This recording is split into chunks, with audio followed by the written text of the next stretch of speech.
In the quiet of our home, the memories of Amy, our only daughter, echoed off the walls.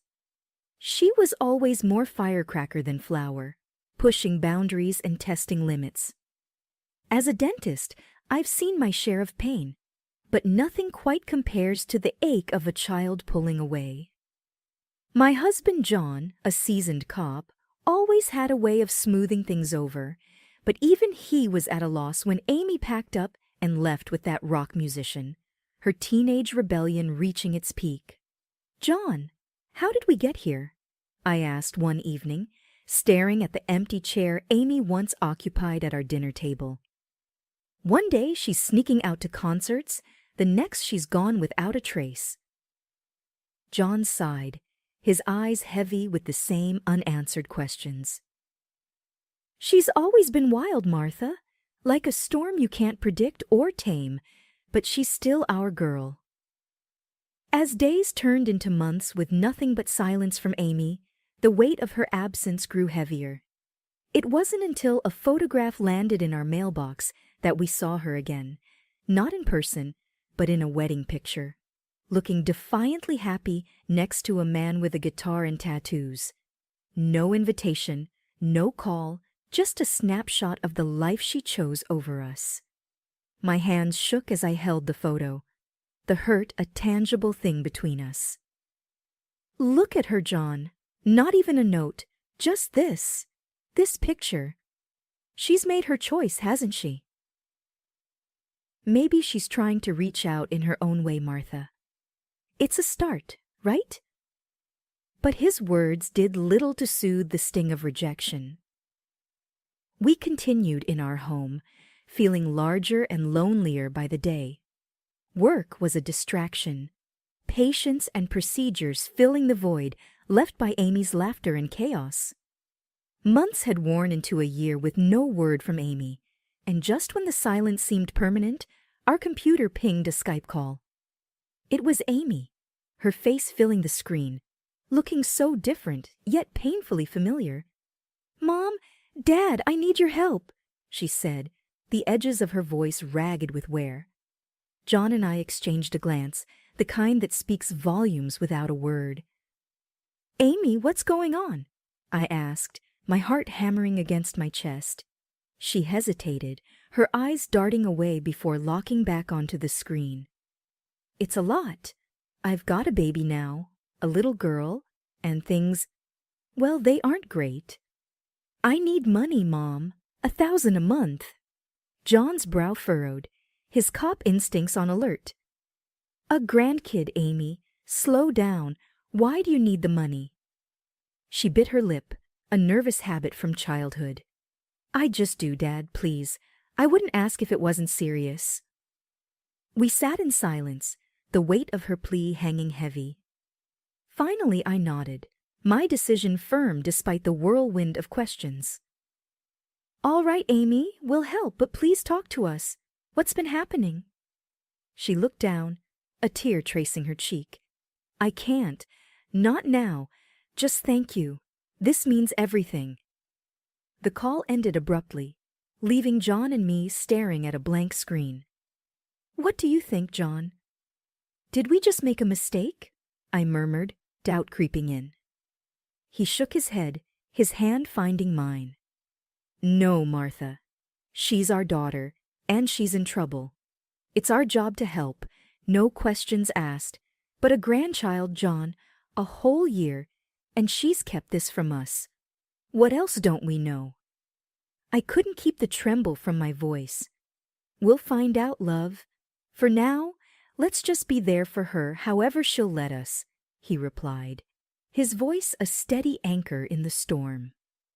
The days that followed were a blur of bank transfers and uneasy silence.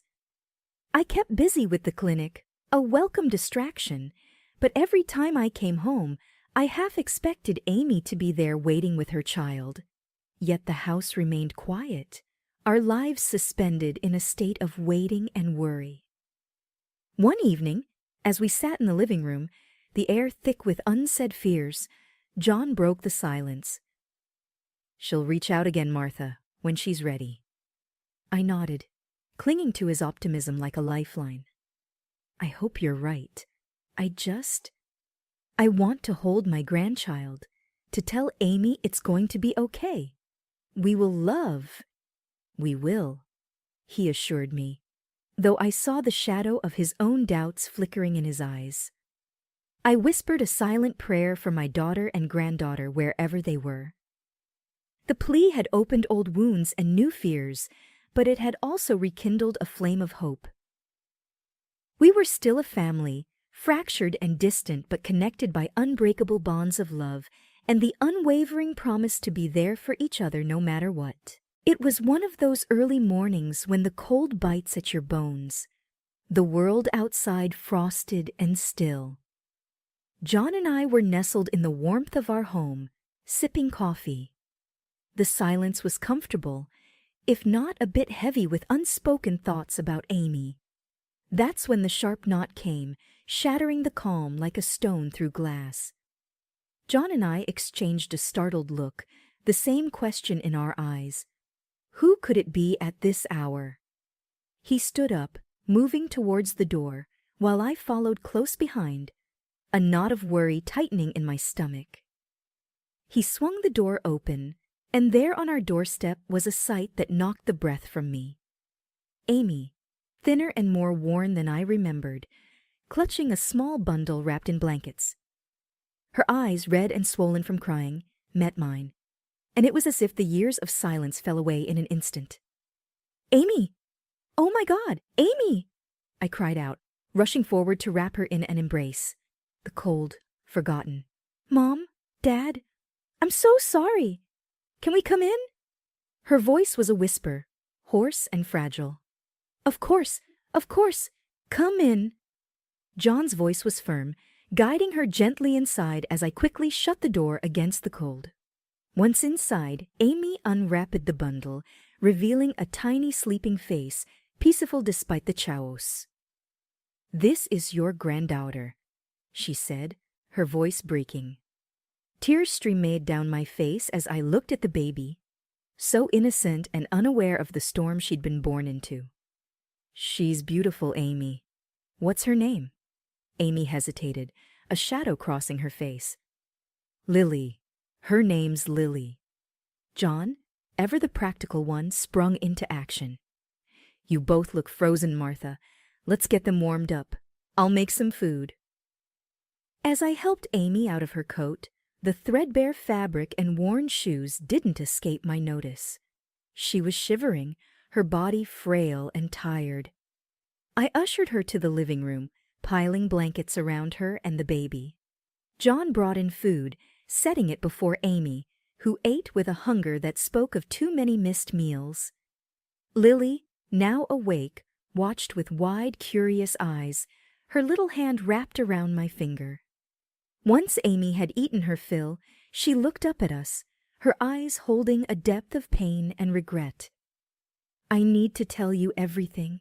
It's been so bad, worse than you can imagine." John and I sat, our hearts heavy with dread and love, ready to listen as she spoke. Her voice trembled with the weight of her story, each word painting a picture of a life unraveled, of dreams turned to nightmares. When she finally finished, the room was heavy with silence. I reached out, taking her hand in mine. "Amy, we're here now. You're safe, both of you." John nodded, his face set in a determined line. "We'll take care of you, whatever it takes." Amy broke down, tears streaming down her face, a mix of relief and sorrow. "I'm so sorry. I was so stupid, so proud. I should have come back sooner." I pulled her into a hug, rocking her gently. "Shh, it's okay. You're home now. We'll fix this together." Once Amy had settled a bit, Lily sleeping soundly in a makeshift bed we'd cobbled together, she began to unravel the story we'd been missing. John and I sat across from her, our hearts heavy, bracing ourselves for what was to come. "Mom, Dad, I don't even know where to start. Everything's been a mess since the day I left with him." Amy began, her fingers twisting a loose thread on the blanket. Just start from the beginning, sweetheart. We're here to listen, I urged gently, my voice steady despite the turmoil inside. Amy took a deep breath, her eyes fixed on the sleeping form of Lily. It was all good at first, you know, exciting even. But then, after we got married, things changed. He changed. The music gigs dried up, and he started drinking a lot. Her voice trailed off, a shiver running through her. John leaned forward, his face a mask of concern. And then what, Amy? She looked up, tears glistening in her eyes. Then he started getting angry at everything, at me. It wasn't long before he started hitting me. A sharp gasp escaped my lips, my hand flying to my mouth. John's jaw clenched, his hands forming fists on his knees. That bastard, he muttered under his breath. Amy continued, the words pouring out now. A floodgate opened. I thought I could handle it, that I could make it stop. But then I got pregnant with Lily, and everything got worse. He didn't work, just drank and yelled and more. I was scared all the time. The room felt impossibly heavy, each word adding weight to our already burdened hearts. Why didn't you come to us, Amy? Why didn't you tell us? I asked, my voice a mix of pain and frustration. I was ashamed, Mom, ashamed and scared. I thought I'd made my bed and had to lie in it. But when Lily was born, I realized I couldn't let her grow up in that. That's when I called you for the money. It was the only way I could think of to keep us afloat. John stood abruptly, pacing the room. And his parents? What role did they play in all this? Amy's lips quivered as she spoke. They were just as bad in their own way. His mom would make me do all the housework, watch every penny. If I did anything wrong, she'd take it out on me, on Lily. They all would. I reached across, taking her hand in mine. You're safe now, Amy. You and Lily. We'll take care of you. Amy nodded, a frail smile on her lips. I know, Mom. That's why I came here. I knew if anyone would help us, it would be you. John nodded, his face set in a grim line. Tell us how you managed it, Amy. We need to know everything to protect you. She took a deep breath, hands wrapped tightly around her coffee mug. It wasn't easy. I had to wait for the right moment. His parents were out, and he was passed out drunk like usual. I grabbed Lily, some clothes, and whatever cash I could find. I didn't even have a car seat, just wrapped her in blankets and ran. I shuddered, imagining my daughter and granddaughter in such peril. Oh, Amy, that's so dangerous. But you're here now. That's what matters. She continued, her ease distant as she recounted the escape. I hitched a ride to the nearest bus station. People must have seen the desperation in my eyes. No one asked too many questions. Each mile away from that house felt like a tiny victory. John's hand found mine under the table, a silent message of solidarity. And no one followed you? You were sure you weren't followed? Amy shook her head. I was careful, Dad. I know you taught me to be observant. I made sure we weren't followed. I just couldn't stay there a moment longer, not with Lily. I stood up, moving to the stove to busy myself with making more coffee, the actions mundane but necessary to keep the tremors at bay. You're brave, Amy, so brave. We'll make sure you never have to go back there. The day passed in a flurry of activity, securing the house, making appointments with lawyers and therapists, anything and everything to ensure Amy and Lily's safety and well-being. As night fell, Amy sat on the living room floor, Lily crawling around her, a scene so normal, yet charged with the undercurrents of their recent ordeal. I can't thank you enough, both of you. I feel like I'm finally breathing again. John looked up from his paperwork, his gaze softening. You're our daughter, Amy. There's nothing we wouldn't do for you and Lily." I sat down beside her, the carpet soft beneath me. "We meant it when we said forever, Amy. Forever means through the hard times, too." She leaned against me, her body weary but her spirit flickering with the start of something new. Hope, perhaps, or the beginning of healing. "I know, Mom, I know." As we settled in for the night, the house felt different, as if the very walls were bracing to protect its inhabitants. Amy and Lily slept in the guest room, their breaths soft and even in the quiet. John and I lay in bed, our hands clasped between us, a silent vow to face whatever came next together. The escape to safety was just the beginning, but as I drifted off to sleep, I knew we were ready for it. Ready to fight, to protect, and to heal. Our family, once broken, was mending one day, one moment at a time. With resolve hardening in our hearts, John and I drove to the address Amy had tearfully provided.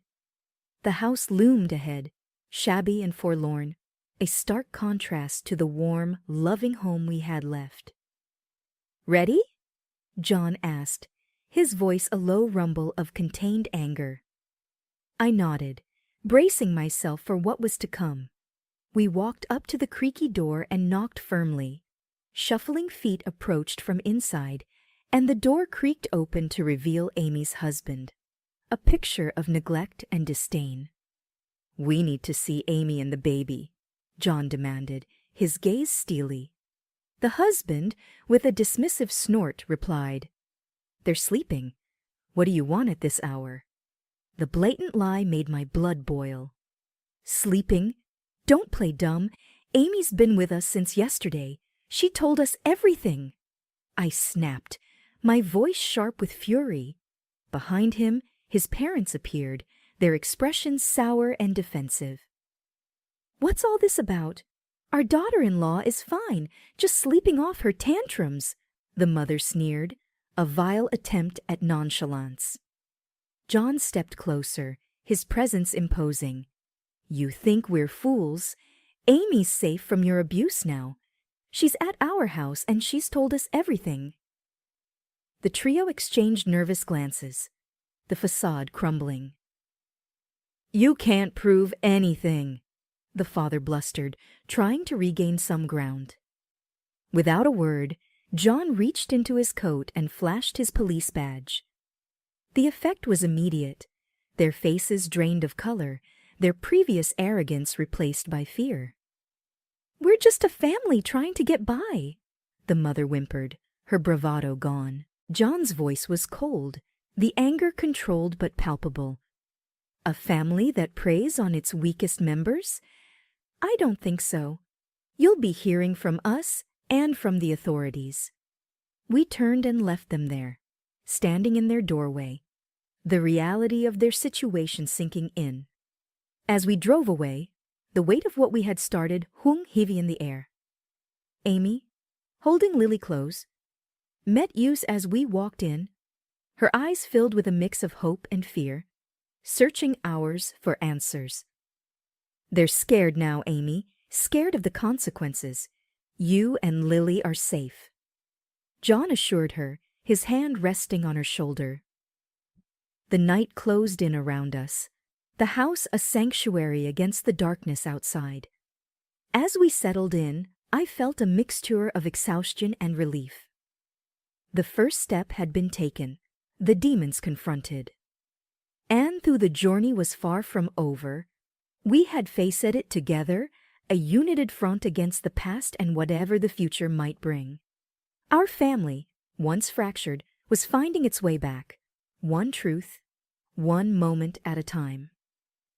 The morning after confronting Amy's in-laws, John and I sat at our kitchen table, a silent agreement between us.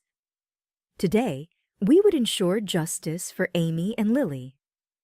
John, with his years of experience on the force, made calls, his tone official and stern, setting the wheels of justice in motion. "Can you tell us everything again?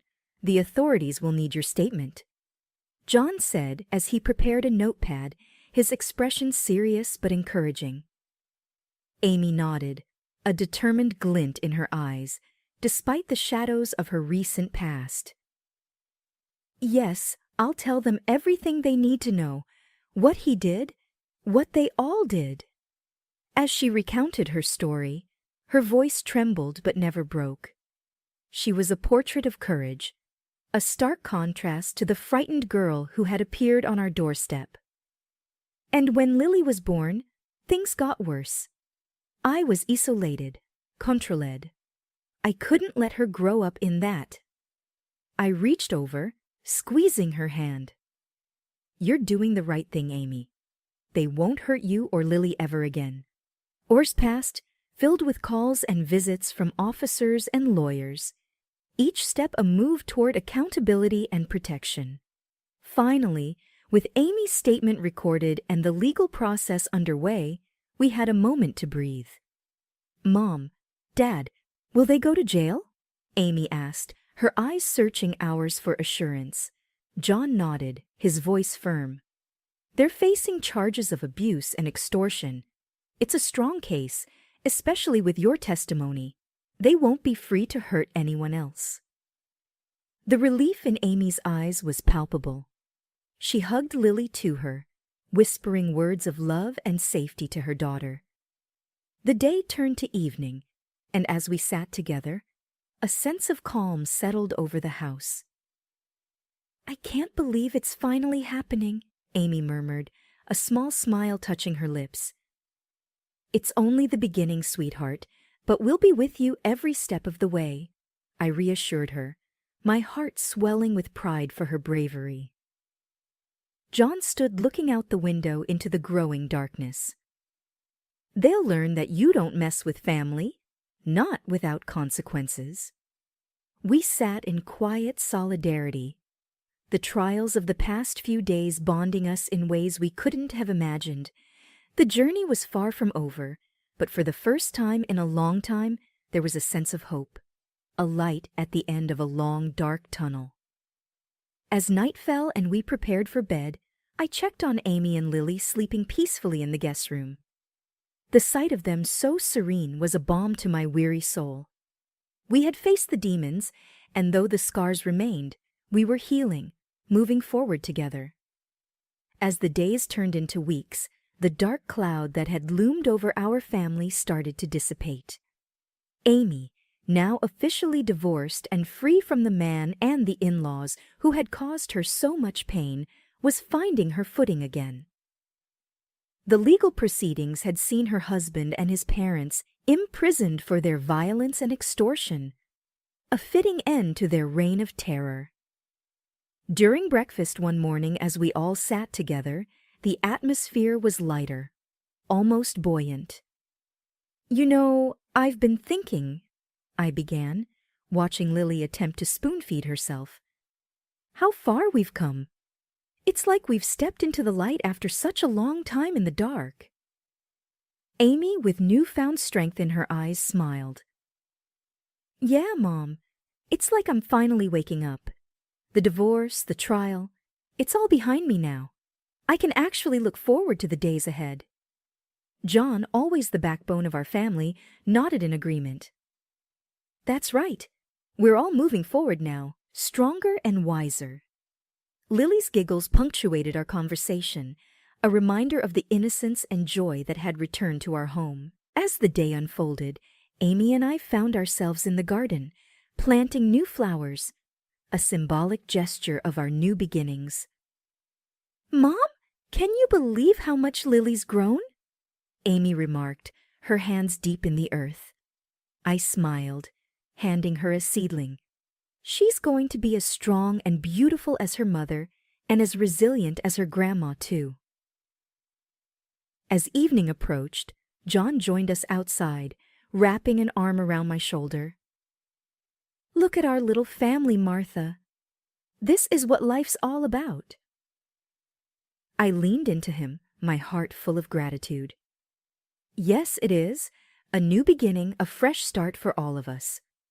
Dinner was a lively affair, with Amy sharing her plans for the future, her voice tinged with excitement. I'm thinking of going back to school, maybe even starting my own business. I want Lily to have a life filled with possibilities." John raised his glass, his eyes shining with pride. "To new beginnings, to family, and to justice, may we always find strength in each other." We toasted to our future, the sound of our glasses clinking a sweet symphony of hope and determination. As the night drew in, I tucked Lily into bed, watching as Amy sat beside her, a serene look on her face. I whispered a silent prayer of thanks as I turned off the light, grateful for the second chance we'd been given. As I lay next to John, his presence a constant source of comfort, I knew that our journey hadn't been easy, but it had brought us here, to this moment of